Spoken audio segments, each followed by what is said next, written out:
Hello friends, स्वागत है आपका हमारे YouTube channel study smart IQ में। और मैं हूं सबा परवीन और आज हम फिर पढ़ने जा रहे हैं RRB NTPC 2025 के लिए GK GS की क्लास, जिसमें हम डिस्कस कर रहे हैं प्रीवियस ईयर क्वेश्चन। और ये हमारी क्लास 87 है और इससे पहले हम 86 क्लासेस से कर चुकी हैं।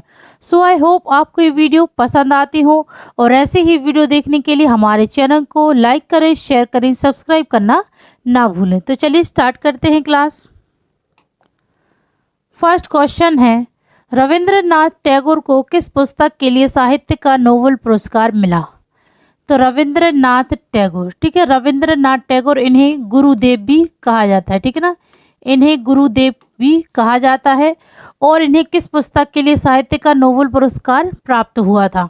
तो ये प्राप्त हुआ था गीतांजलि पुस्तक के लिए। राइट आंसर है ऑप्शन ए, गीतांजलि पुस्तक के लिए रविंद्रनाथ टैगोर को 1913 में नोबेल पुरस्कार प्राप्त हुआ था, ठीक है ना, 1913 में साहित्य का नोबेल पुरस्कार प्राप्त हुआ था।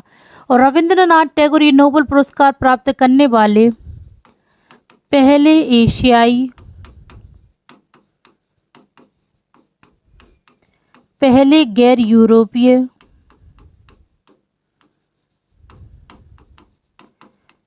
और पहले भारतीय व्यक्ति थे, ठीक है ना, पहले भारतीय थे जिन्हें साहित्य में नोबेल पुरस्कार प्राप्त हुआ था, ठीक है।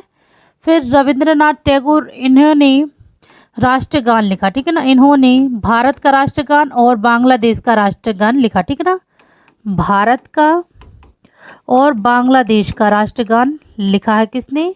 रविंद्रनाथ टैगोर ने, ठीक है ना। तो भारत का जन गण मन, ठीक है, जन गण मन ये लिखा इन्होंने, और बांग्लादेश का आमार सोनार बांग्ला, ठीक है, आमार सोनार बांग्ला, ये दोनों राष्ट्रगान रविंद्रनाथ टैगोर ने लिखे, ठीक है। रविंद्रनाथ टैगोर, इन्हें नाइटहुड की उपाधि प्राप्त हुई थी, ठीक है ना, नाइटहुड की उपाधि प्राप्त हुई थी। ओके, फिर नेक्स्ट है, किसने भविष्यवाणी की थी कि परमाणु प्रौद्योगिकी न केवल बिजली क्षेत्र में बल्कि जीवन को बेहतर बनाने के लिए अन्य सामाजिक उपयोगों के लिए बहुत आवश्यक होने जा रही है? तो किसने भविष्यवाणी की थी इसकी? तो ये की थी होमी जे भाभा ने, ठीक है। राइट आंसर है ऑप्शन डी, होमी जे भाभा ने भविष्यवाणी की थी परमाणु प्रौद्योगिकी न केवल बिजली क्षेत्र में बल्कि जीवन को बेहतर बनाने के लिए अन्य सामाजिक उपयोगों के लिए बहुत आवश्यक होने जा रही है, ठीक है। तो होमी जे भाभा ये कौन थे? तो ये थे भारतीय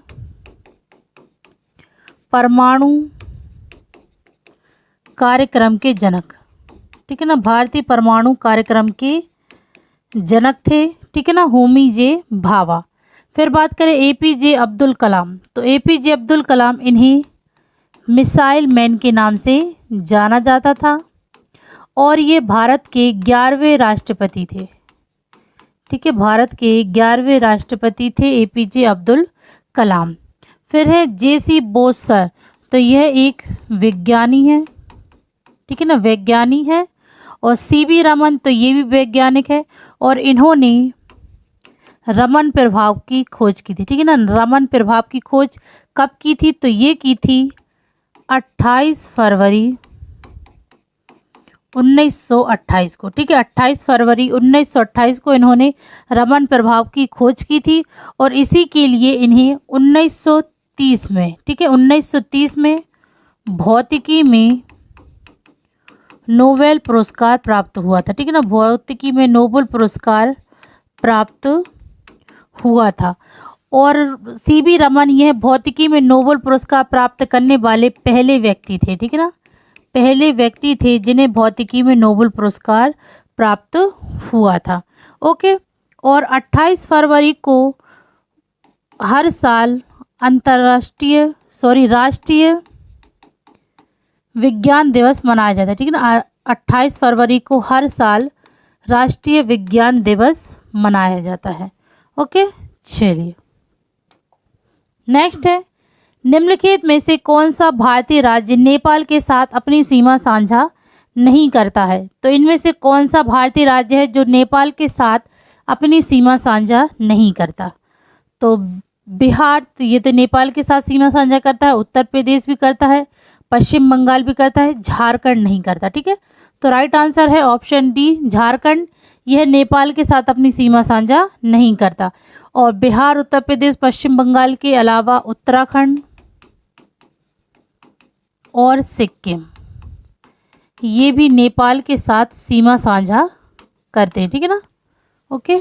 चलिए नेक्स्ट है, तीसरा मैसूर युद्ध डैश के बीच लड़ा गया था? तो तीसरा मैसूर युद्ध ये कब लड़ा गया था? तो ये लड़ा गया था 1790 से 92 के बीच। राइट आंसर है ऑप्शन ए, 1790 से 92 के बीच तीसरा मैसूर युद्ध लड़ा गया था। और ये किसके के बीच लड़ा गया था? तो ये लड़ा गया था टीपू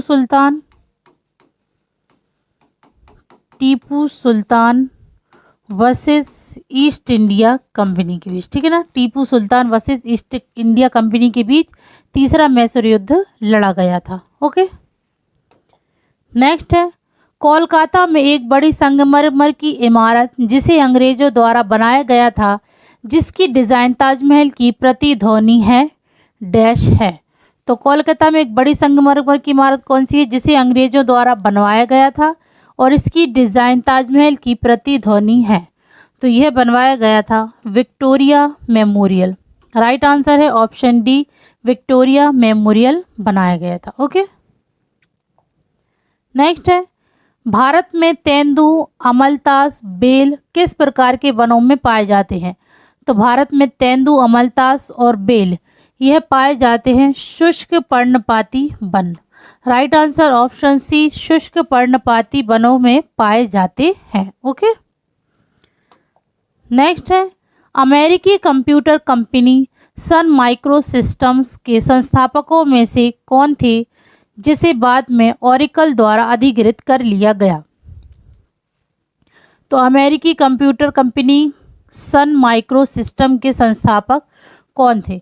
तो ये थे विनोद खोसला। राइट आंसर है ऑप्शन ए, विनोद खोसला संस्थापकों में से थे जिसे बाद में ओरेकल द्वारा अधिकृत कर लिया गया था। ओके, नेक्स्ट है, राष्ट्रीय टीबी कार्यक्रम भारत सरकार द्वारा वर्ष डैश में बीसीजी टीकाकरण और टीबी उपचार में जुड़े टीबी केंद्र मॉडल के रूप में शुरू किया गया था। तो राष्ट्रीय टीबी कार्यक्रम वर्ष भारत सरकार द्वारा कब किया गया था? तो ये किया गया था 1962 में। ठीक है, राइट आंसर है ऑप्शन ए, 1962 में बीसीजी टीकाकरण और टीबी उपचार से जुड़े जिला टीबी केंद्र मॉडल के रूप में शुरू किया गया था। ओके, नेक्स्ट है, भारत सरकार ने वित्त वर्ष 2011 में 10 किलोमीटर राजमार्ग बनाने का महत्वाकांक्षी लक्ष्य निर्धारित किया है। तो भारत सरकार ने वित्त वर्ष 2011 में कितने किलोमीटर राजमार्ग बनाने का महत्वाकांक्षी लक्ष्य निर्धारित किया? तो ये किया था 15,000। राइट आंसर है ऑप्शन सी, 15,000 किलोमीटर। नेक्स्ट है, 1909 में महात्मा गांधी द्वारा लिखी गई उस पुस्तक का नाम बताइए जिसमें सुझाव दिया गया था कि यदि भारतीयों ने उनका सहयोग नहीं किया तो ब्रिटिश शासन समाप्त हो जाएगा। तो महात्मा गांधी द्वारा कौन सी पुस्तक में की लिखा गया ये? तो ये लिखी गई थी हिंद स्वराज। ठीक है, राइट आंसर है ऑप्शन बी, हिंद स्वराज पुस्तक में ये लिखा गया था। ओके, नेक्स्ट है, लुम्बिनी, बोधगया, सारनाथ और कुशीनगर की यात्रा के लिए निम्नलिखित में से कौन सी विशेष रेलगाड़ी ली जा सकती है? तो लुम्बिनी, बोधगया, सारनाथ और कुशीनगर की यात्रा के लिए कौन सी विशेष रेलगाड़ी ली जा सकती है? तो ये ली जा सकती है बौद्ध सर्किट पर्यटक रेलगाड़ी। राइट आंसर है ऑप्शन ए, बौद्ध सर्किट पर्यटक रेलगाड़ी ली जा सकती है। ओके, नेक्स्ट है, इंटरपोल के पूर्ववर्ती अंतर्राष्ट्रीय आपराधिक पुलिस आयोग की स्थापना 1923 में डैश में की गई थी। तो इंटरपोल के पूर्ववर्ती अंतर्राष्ट्रीय आपराधिक पुलिस आयोग की स्थापना 1923 में वियना में की गई थी। राइट आंसर है ऑप्शन बी, वियना।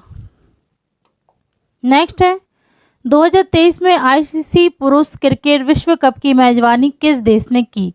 तो 2023 में आईसीसी पुरुष क्रिकेट विश्व कप की मेजबानी ये की थी भारत देश ने। Right answer option A Bharat. Next है,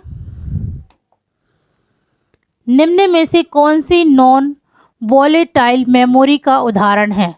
तो इनमें से कौन सी नॉन वॉलेटाइल मेमोरी का उदाहरण है? तो ये है रोम। ठीक है, राइट आंसर है option D Rome. Okay, next है, NSE national stock exchange of India का मुख्यालय कहाँ है?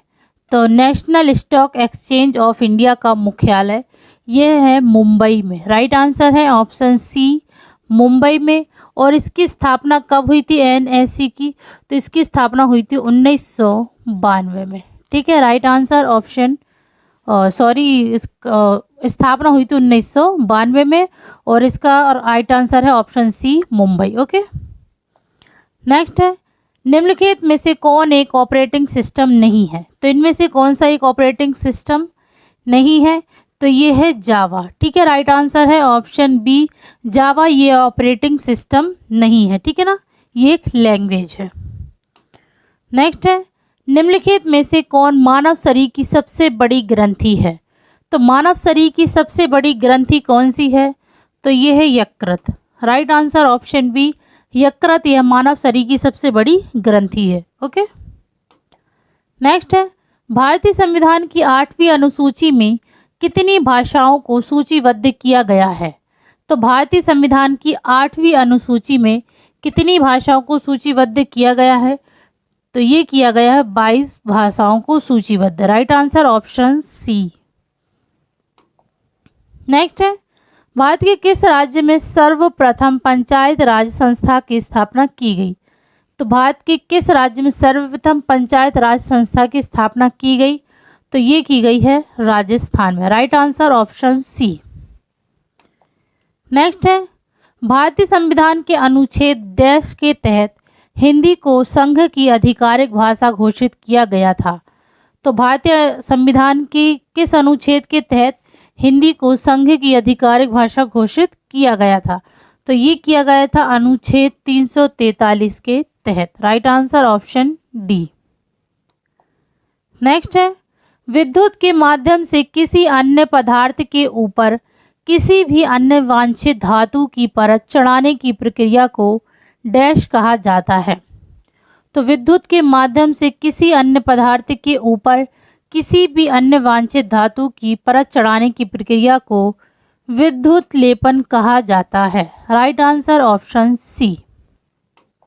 नेक्स्ट है, भारत की पहली जैव ईंधन से चलने वाली उड़ान 2018 में डैश से नई दिल्ली के आईजी यानी कि इंदिरा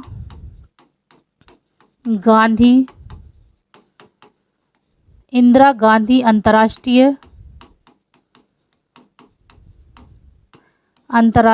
हवाई अड्डा। ठीक है, इंदिरा गांधी अंतर्राष्ट्रीय हवाई अड्डे पर उतरी। तो भारत की पहली जैव ईंधन से चलने वाली उड़ान 2018 में कहाँ से नई दिल्ली के इंदिरा गांधी अंतर्राष्ट्रीय हवाई अड्डे पर उतरी? तो ये उतरी थी देहरादून से। ठीक है ना, देहरादून से नई दिल्ली में। ठीक है, राइट आंसर है ऑप्शन सी। नेक्स्ट है, उस उद्योग का चयन करें जिसमें उत्पादक के घर में माल का उत्पादन होता है।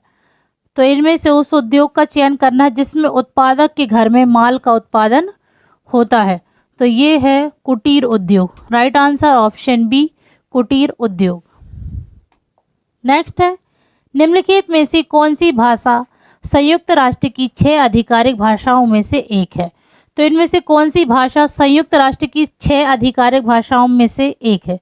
तो हम पहले बात करें संयुक्त राष्ट्र की 6 आधिकारिक भाषाएं कौन कौन सी हैं। ठीक है ना, तो ये है अरबी,